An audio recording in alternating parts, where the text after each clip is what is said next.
Idukki Munnar settlement നഗറിൽ നിന്നും മാട്ടുപ്പെട്ടി റോഡുമായി ബന്ധിപ്പിക്കുന്ന ബൈപ്പാസ് റോഡ് നവീകരിച്ചു.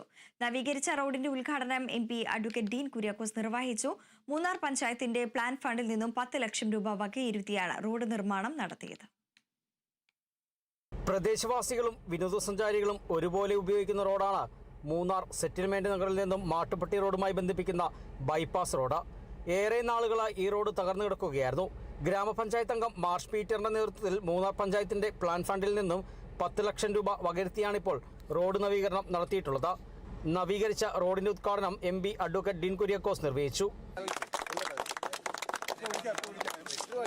ഇവിടെ വരുന്ന മുഴുവൻ ആളുകൾക്കും നാട്ടുകാർക്കും ഒക്കെ പ്രയോജനപ്പെടുന്ന വിധത്തിൽ വളരെ പ്രതീക്ഷ നിർഭരമായ ഒരു പദ്ധതി തയ്യാറാക്കി നടപ്പിലാക്കിയ പഞ്ചായത്ത് ഭരണസമിതി, പ്രത്യേകിച്ച് പഞ്ചായത്ത് മെമ്പർ, മുൻ വൈസ് പ്രസിഡന്റ് ഒക്കെ ആയിട്ടുള്ള ശ്രീ പീറ്ററിനെ ഞാൻ പ്രത്യേകമായി, ഇപ്പോഴും വൈസ് പ്രസിഡന്റ് ആയിട്ടുള്ള ശ്രീ പീറ്റർ, അദ്ദേഹത്തെ ഞാൻ പ്രത്യേകമായി അഭിനന്ദിക്കുന്നു.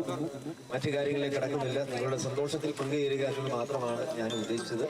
ഇവിടെ പ്രിയപ്പെട്ട ഹരിത കർമ്മസേനയുടെ ചേച്ചിമാരും അമ്മമാരും ഉൾപ്പെടെയുള്ള ആളുകൾ ഇവിടെയുണ്ട്, തൊഴിലുറപ്പ് തൊഴിലാളികളുണ്ട്. എല്ലാവരെയും ഞാൻ അഭിവാദ്യം ചെയ്യുന്നു. ഈ ചടങ്ങ് ഔപചാരികതയുടെ പേരിൽ ഉദ്ഘാടനം ചെയ്തറിയിക്കുന്നു. ചടങ്ങിൽ മുൻ MLA AK മണി, ഗ്രാമപഞ്ചായത്ത് അംഗം Marsh Peter, S Vijayakumar, G Muniyandi, D Kumar, C Nelson എന്നിവർ സംബന്ധിച്ചു. 150 മീറ്റർ ദൂരത്തിൽ 4 മീറ്റർ വീതിയിലാണ് റോഡ് നവീകരിച്ചിട്ടുള്ളത്. Kerala vision news, Idukki.